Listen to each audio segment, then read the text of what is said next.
22 में पुनः माननीय योगी जी की सरकार बनेगी, इसमें कहीं दो राय नहीं है।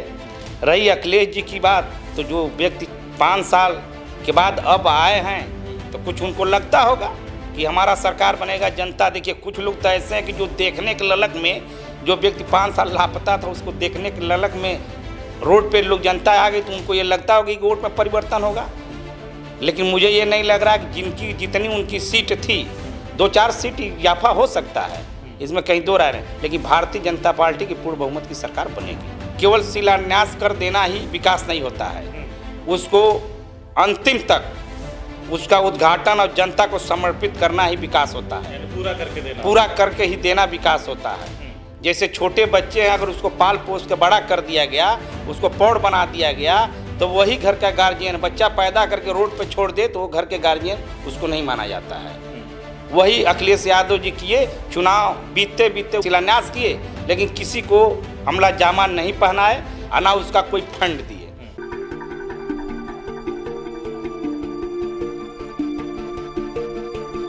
नमस्कार, अग्नि परीक्षा देख रहे हैं आप।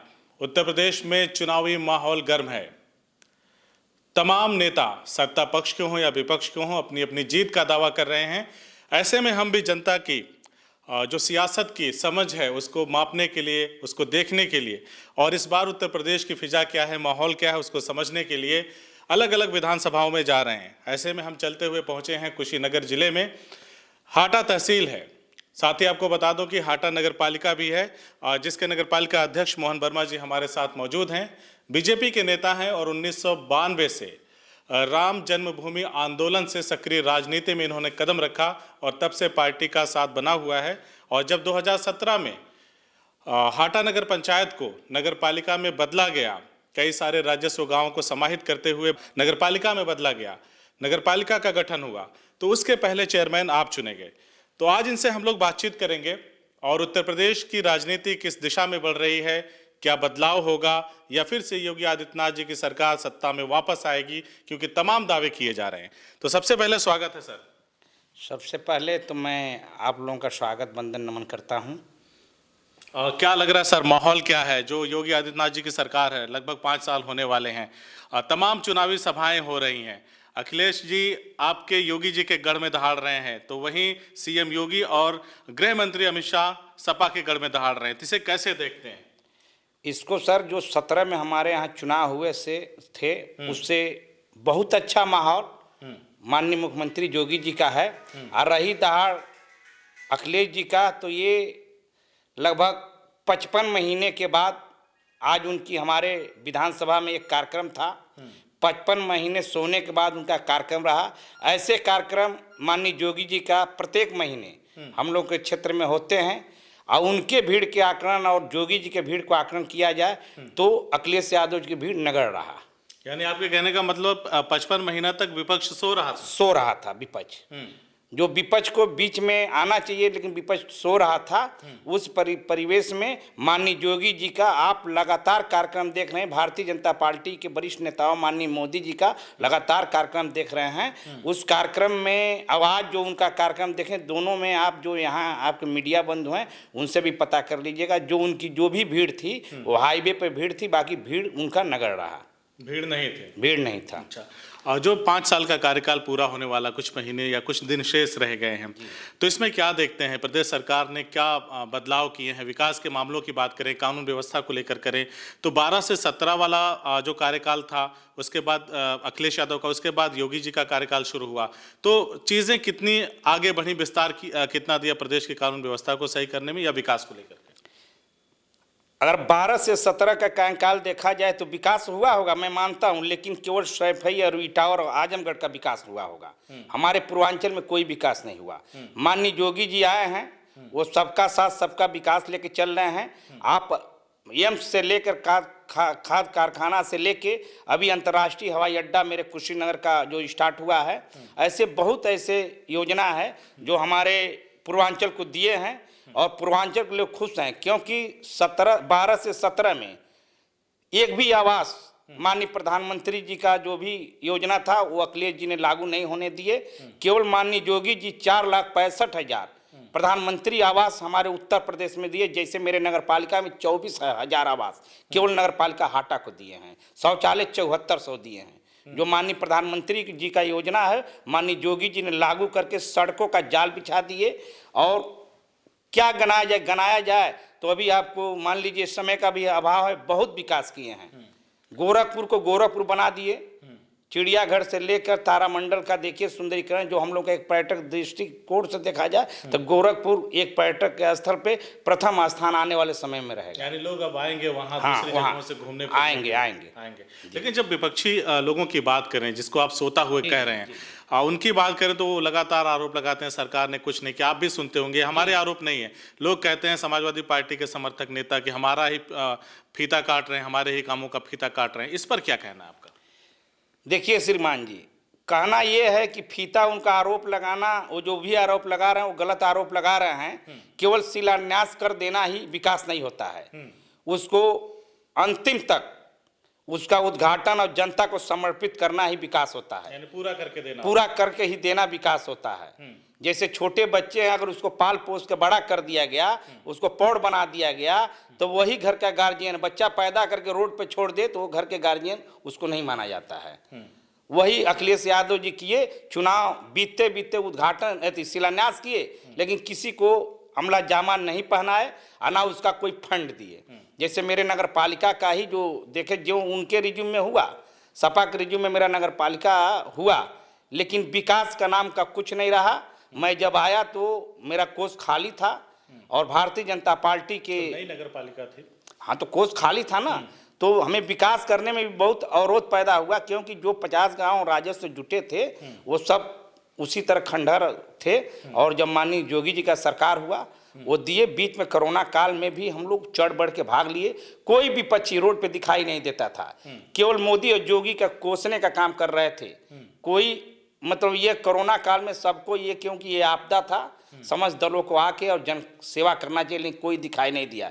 जो आप भी क्षेत्र में, आप भी प्रदेश में घूमते होंगे, किसी सपा और बसपा और कांग्रेस के लोगों को आप ये नहीं देखे होंगे कोरोना काल में लोगों का मदद करते हुए।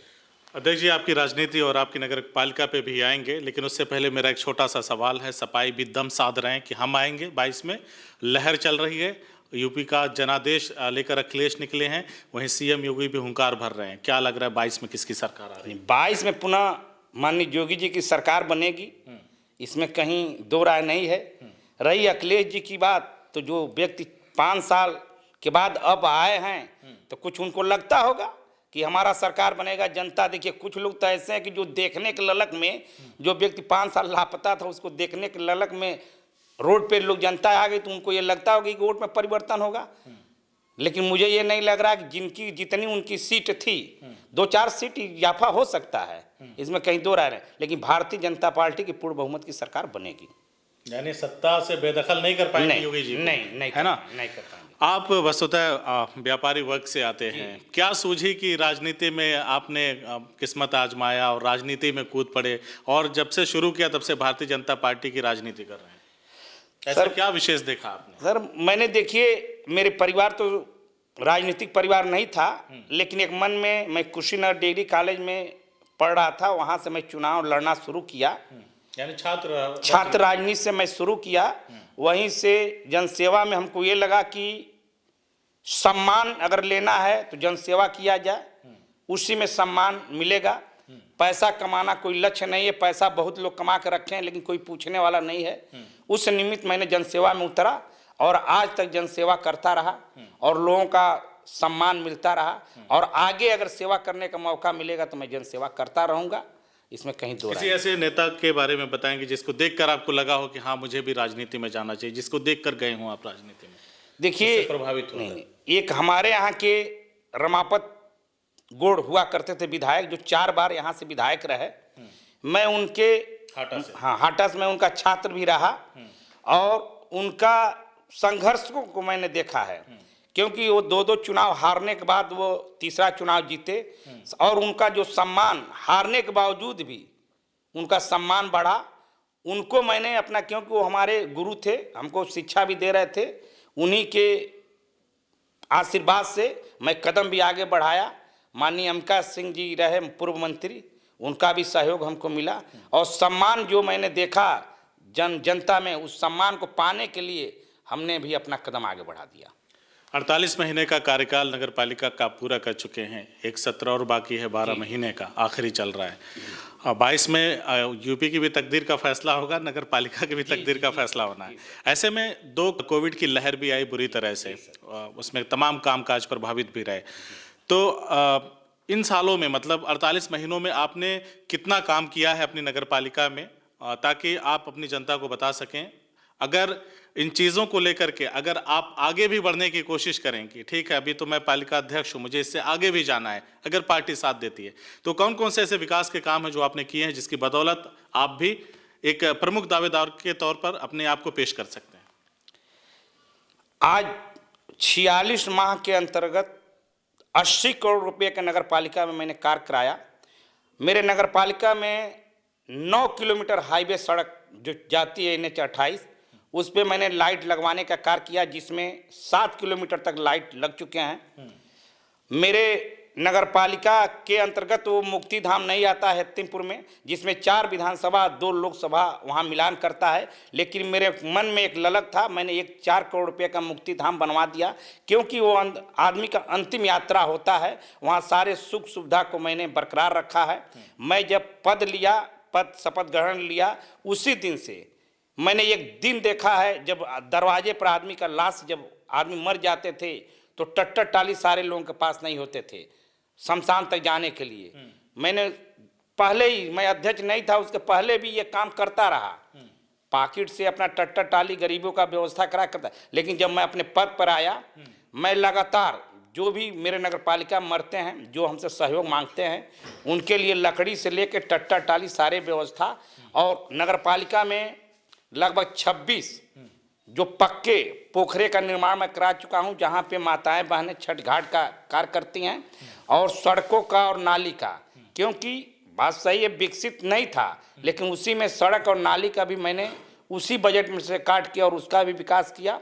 कोरोना काल में भी हम लोग संघर्ष करते रहे और अपने लोगों को बचाने में लगे रहे, और इसके साथ साथ जिस परिवार को भोजन पहुंचाना था, सब्जी पहुंचाना था, दवा पहुंचाना था, मेरे जो लोग थे वो लग के पहुंचाते रहे। पूरे गांव को सैनिटाइजर से लेकर मास्क वितरण तक सब कार्य नगर पालिका द्वारा कराया गया। और आपसे मैं बता दूं, अगर आगे मौका मिलेगा, अभी साल भर का दिन है, मैं हाटा को कोशिश करूंगा कि हाटा को 1 नंबर, क्योंकि स्वच्छता सर्वेक्षण में पूरे प्रदेश में 23वां स्थान आया था, तो मेरा कोशिश है कि हाटा को मॉडल में नंबर 1 बनाऊं, और आगे जो पार्टी का दिशा निर्देश होगा उस। अभी यहाँ से ये सीट जो है भाजपा के खाते में है, भाजपा के पाले में है। अगर पार्टी का आशीर्वाद मिल गया कि ठीक है आपके कामों को देखते हुए अगर पार्टी ने मौका दिया, तो कितना आश्वस्त हैं आप अपनी उस जीत को लेकर के जनता के बीच किस तरह से जाएंगे, और पार्टी को कैसे आश्वस्त करेंगे कि भाजपा का परचम यहाँ पे लहराता ही रहेगा? देखिए, अगर पार्टी ने हमको यहाँ का सेवक, यहाँ का जननायक के रूप में अगर हमको मौका देगी, तो मैं सेवक हूँ, सेवा करने के लिए जनता के बीच में जाऊँगा। पहला प्राथमिकता मैं दूंगा कि भाई मेरे नगर पालिका में जो 50 गांव हैं, जो क्षेत्र है, उसमें भी जाके मेरे बारे में पता करिए, और अगर उस काम से आप खुश हों तो हमको मौका दीजिए, और मौका दीजिए जो पूरे विधानसभा को हाटा नगर पालिका की ही तरह चमकाने के कार्य करूँगा। हर एक दुख सुख में मैं हमेशा भी, जब मैं पद पर रहा या नहीं रहा, पूरे विधानसभा में माननीय रमापत जी जब 4 बार विधायक रहे, उनके साथ पूरे विधानसभा के एक गांव, एक मौजा को मैं धांग चुका हूं, और कोई नई बात नहीं है। सारे पूरे विधानसभा के लोग मेरे बारे में जानते हैं और सहयोग देने के लिए और आशीर्वाद देने के लिए तैयार है कि आप टिकट लेके आइए, आप पार्टी का सेवक बन के आइए, हम आपके साथ लग के और आपको मैं चुनाव जिताऊंगा। तो ये मिक्स आबादी है हाटा की। आखिरी सवाल है मेरा आपसे, यहाँ जैसे हिंदू मतलब रहते हैं, मुस्लिम भी रहते हैं, तमाम धर्मों के लोग रहते हैं। इधर के दरमियान देखा गया है कि बहुत सारे मुसलमानों ने भी भाजपा की सदस्यता ली है, तमाम अल्पसंख्यक मोर्चा और तमाम चीज़ें हुई हैं, भाजपा के प्रति मुसलमानों की विश्वास बहाली हुई है। तो आप इसे अपने लिए प्लस पॉइंट मानते हैं? क्या आपके क्षेत्र की जनता जो अल्पसंख्यक समुदाय की, वो आपके समर्थन में आएगी? देखिए, मैं जब चुनाव लड़ा तो अल्पसंख्यक समाज के लोग हमको अपना विपक्षी मानते थे, लेकिन जब मैं चुनाव जीत गया अल्पसंख्यक समाज के दुख सुख में, यहाँ तक जो यहाँ कब्रस्तान है उसमें भी मैं विकास कार्य कराया, दुख सुख में सम्मिलित हुआ, हर उनके कदम में कदम मिला के चलने का मैंने वादा किया और चला भी।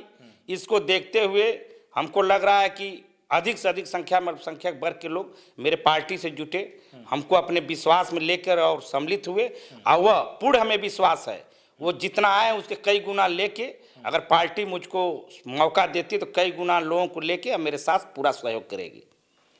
तो देखा आपने, हमने बात किया हाटा नगर पालिका के वर्तमान अध्यक्ष मोहन वर्मा जी से, जिन्होंने बहुत सारे काम किए हैं विकास के, जिसको आपने गिनाया है हमसे बातचीत के दरमियान। साथ ही साथ ये आशान्वित हैं पूरी तरह से कि 2022 में भी योगी आदित्यनाथ जी की सरकार आ रही है, पूरे फुल फेज में आ रही है, क्योंकि इनका कहना है कि विपक्ष 55 महीनों से सो रहा था, सड़कों पर नहीं था, 55 महीने से लापता था। साथ ही इन्होंने दम बांधा है कि ये सीट तो भाजपा के खाते में है ही, लेकिन मैं भी चाहता हूं कि चीज़ों का विस्तार हो, अपनी सेवाओं का ये विस्तार दे सकें, और जिस तरह से इन्होंने नगर पालिका का विकास किया है उसी तरह से विधानसभा में भी ये विकास के कार्य कर सकें और क्षेत्र में खुशहाली लाएं।